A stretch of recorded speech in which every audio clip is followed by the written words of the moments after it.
What's up guys, Jacob here from Mystery Arts Inc., taking you further, faster in the mystery arts with in-depth resources, random rants and raves, and reviews just like this one here. If you happen to be a fan of content such as this, I do highly suggest that you go down below, subscribe, hit that bell. Don't be a ding-dong ditcher, not a ding-dong doucher. Click it on and you'll get all the notifications when we have exciting reviews such as this one coming out. Today, I come bearing Lost for Words by my friend Steve Wood. It comes with all these lovely things with it. It's so cool. So, we're going to get into that now and talk about Lost for Words.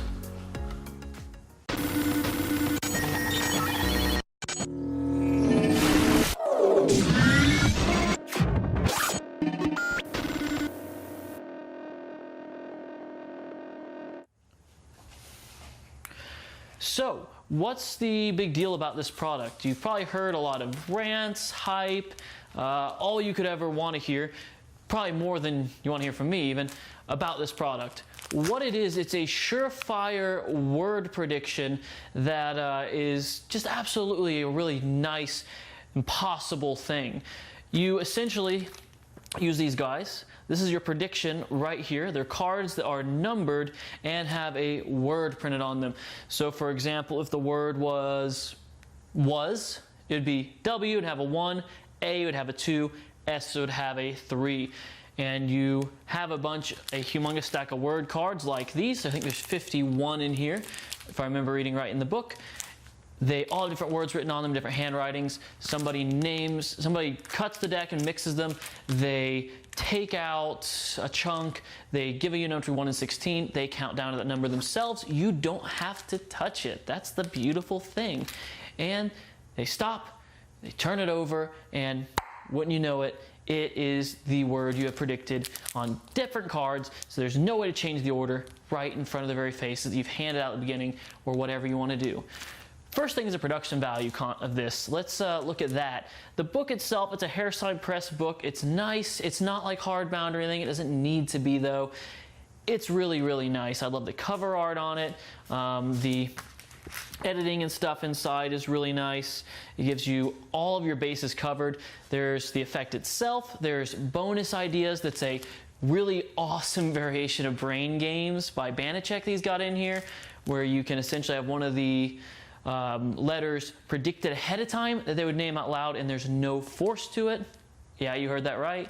It's really, really cool. But all in all, this is just a super cool product on the actual production side itself. As a production, this is really nice looking. It's what I'd expect from Steve Wood, being a professional in the English side of things. And those of you that know will know what I mean.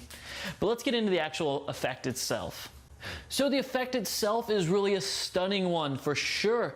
I think it's just great. Steve performed this on me before he sent me this and mailed me this over Skype. Obviously I didn't have the word cards, I didn't do it at home, but he did it for me through the screen. He told me exactly what was going to happen, blah, blah, blah, blah. Fooled the living pants off me. I had no idea how it was done. It's fooled the likes of, I believe Peter Turner got fooled by it. Fraser's raved about it, Michael's raved about it. Lots of people have raved about this effect because it's that good. It really is just extremely nice. It builds, it's making a huge claim and then following through with it, which I think is golden in mentalism, especially procedural mentalism.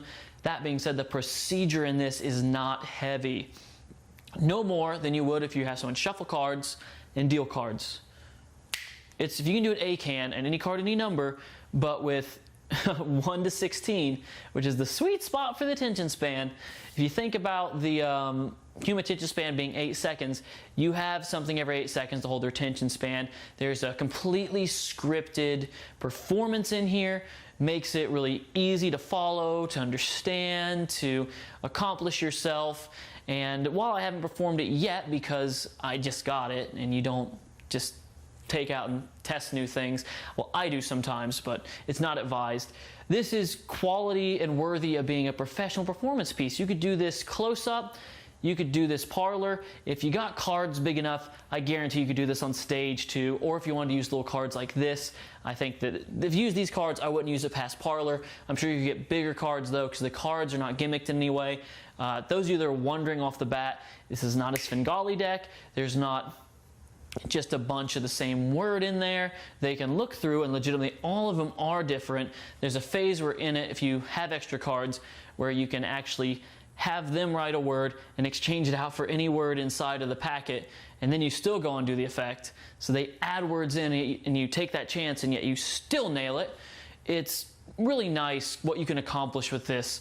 I think this is a really strong effect. It's a powerful effect, and the brain game subtlety with it is just through the roof. It's just so nice. It's hands off, almost 100%, and if you know some basic card handlings, you can take those and apply those to this. So for example, if you know the unshuffled shuffle, which I know is kind of based on Juan Tamariz, but mostly it's been popularized by Kiko Pastor in recent years. Hi Kiko, hi Juan.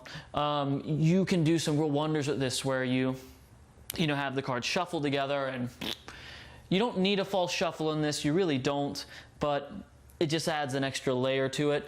This is a really stunning effect. I guarantee you if Steve performs this for you, it will fry you, because I don't fall for a lot of stuff anymore, and I couldn't figure out how it was done, because it has a different ending every time, which is really nice. Well, not a different ending every time, but has multiple endings, multiple ways it could go. And I don't mean that in the way that there's like multiple outs all over the place. It's really clever how it's handled. It's really stunning. It's really direct. And I think those of you that invest in this are going to find yourselves having something really, really nice that you can pull out, not just on your layperson buddies, but to fool your magic buddies as well. And that being said, you got to keep this guy secret. It's nice. It's a professional product. And I don't want everyone out there doing this thing, so it's great. But the best thing about professional products and things like this, a lot of people buy them, they go in the drawer and they never use them, which means people like you and I, the folks that want to go out and use things like this and really kill an audience with it, we have all the freedom in the world to do so without worries of exposure, without worries of bad performers showing it off and ruining it. That being said, this is primarily self-working. Once you have the technique in your head, you have to do very little work on your end to get the desired effect, which I think is really, really great.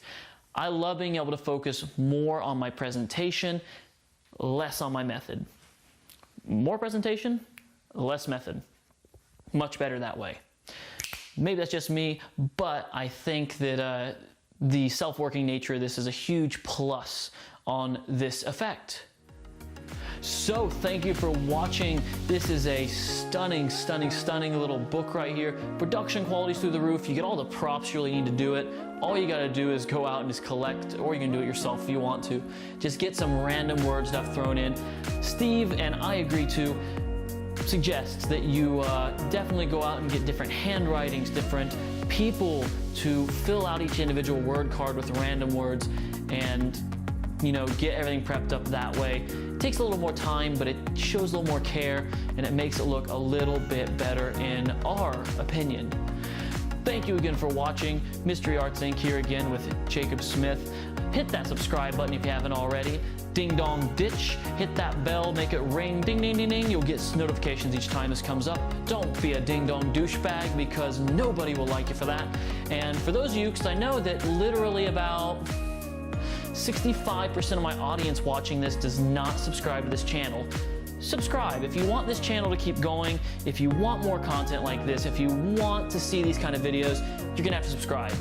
So I want to make it a mission to all of my followers, everyone watching this, help me get to 700 people, to 1,000 people, however many we need.